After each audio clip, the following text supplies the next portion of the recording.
Salam kepada kita semua, jemaat yang kami kasihi dalam Kristus dimanapun berada, khususnya jemaat Tuhan yang ada di GBKP Klasis Jakarta, Kalimantan. Sebelum kita memulai segala aktivitas kita sepanjang hari ini, kami mengajak kita untuk bersama-sama merenungkan firman Tuhan dalam sapaan teduh pada pagi hari ini. Sebelum kita merenungkannya, mari kita bersatu di dalam doa. Kita berdoa. Tuhan Allah Bapa yang kami sembah dalam Kristus Yesus, kami bersyukur atas kasih dan setiamu, atas penyertaan-Mu dalam istirahat kami. Dan kami bersyukur atas pagi hari ini, atas kehidupan yang Tuhan masih berikan, hari yang baik untuk kami jalani.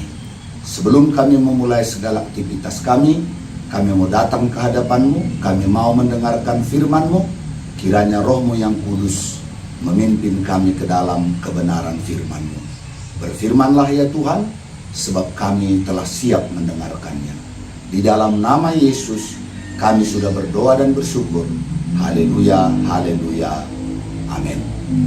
Jemaat yang dikasihi oleh Tuhan, firman Tuhan yang menjadi nas renungan kita pada pagi hari ini diambil dari Matius pasal 3 ayat yang ke-12. Demikianlah firman Tuhan. Alat penampi sudah di tangannya. Ia akan membersihkan tempat pengirikannya dan mengumpulkan gandumnya ke dalam lumbung. Tetapi debu jerami itu akan dibakarnya dalam api yang tidak terpadamkan. Demikian firman Tuhan.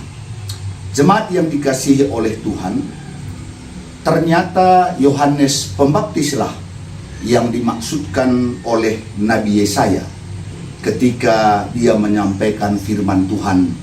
Ada suara yang berseru-seru di padang gurun, persiapkanlah jalan untuk Tuhan, luruskanlah jalan baginya. Dan apakah yang disuarakan oleh Yohanes Pembaptis ketika ia tampil di padang gurun Yudea? Sebagai persiapan manusia menyambut kedatangan Sang Juru Selamat, menyambut kedatangan Mesias. Bertobatlah, sebab kerajaan Allah sudah dekat. Maka datanglah kepadanya penduduk dari Yerusalem, dari seluruh Yudea, dan dari seluruh daerah di sekitar Yordan. Sambil mengaku dosa, mereka dibaptis oleh Yohanes Pembaptis di sungai Yordan. Tetapi ketika dilihatnya orang Farisi dan Saduki, ia berkata kepada mereka, "Hai kamu, keturunan ular beludak." Walaupun mereka adalah tokoh agama, tapi Yohanes melihat kelicikan hati mereka. Hingga jangan bangga dengan status mereka sebagai guru, sebagai tokoh agama, namun cara hidup mereka jauh dari kebenaran.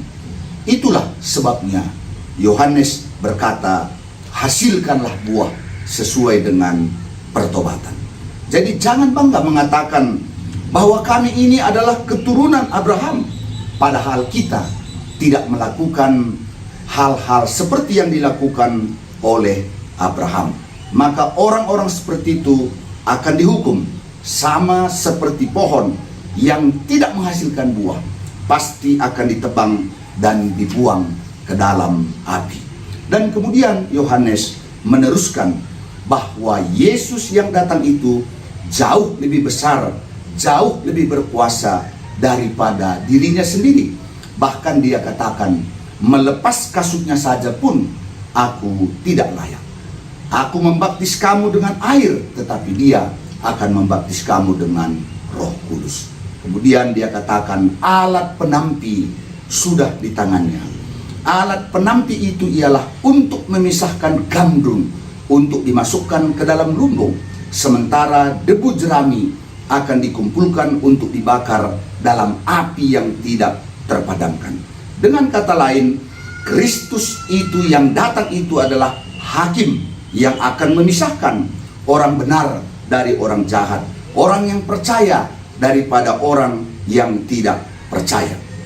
Nah, oleh firman Tuhan pada hari ini menegaskan kepada kita bahwa status kita sebagai orang Kristen, status kita atau kedudukan kita nama Kristen, tidak semata-mata karena itu kita akan diselamatkan. Bahkan kedudukan kita sebagai tokoh agama, rohaniwan, pengerja-pengerja, bukan jaminan kita dikenan oleh Tuhan.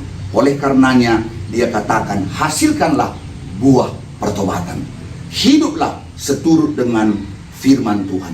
Hiduplah, hasilkanlah buah roh di dalam kehidupanmu. Jika demikian, bahwa Tuhan akan menampi dan kita sama seperti gandum yang baik yang akan dikumpulkan di lumbung Allah, yaitu di kerajaan Allah. Tetapi orang-orang yang tidak menghasilkan buah pertobatan, tidak hidup di dalam keselamatan itu sendiri, mereka sama seperti debu jerami yang akan dibakar kemudian dilemparkan ke api yang tidak dapat padam. Oleh karenanya, mari saudara-saudara yang dikasihi Tuhan, jemaat yang dikasihi Tuhan, jangan bangga hanya menjadi orang Kristen, jangan bangga kita rohaniawan, jangan bangga kita memiliki status atau kedudukan yang tinggi, tapi sekali lagi firman Tuhan mengatakan, hasilkanlah buah pertobatan. Tuhan memberkati kita sekalian.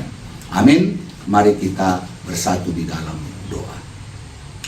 Tuhan Allah Bapa yang berada dalam sorga, terima kasih Tuhan atas firman-Mu yang mengingatkan kami bahwa Engkau menebus kami, Engkau menyelamatkan kami, supaya kami menghasilkan buah-buah pertobatan. Kami menghasilkan buah-buah yang baik. Kiranya hari ini lewat kehidupan kami, banyak orang akan mengalami kebaikan Tuhan, supaya melalui perbuatan-perbuatan kami terpuji dan termulialah nama Tuhan. Bapa, saat ini kami mau berdoa buat semua jemaat-Mu yang ada di GBKP Runggun Cibubur. Berkati kesehatan mereka, berkati segala usaha pekerjaan mata pencaharian mereka. Biarlah keberhasilan daripada Tuhan atas seluruh jemaat-Mu.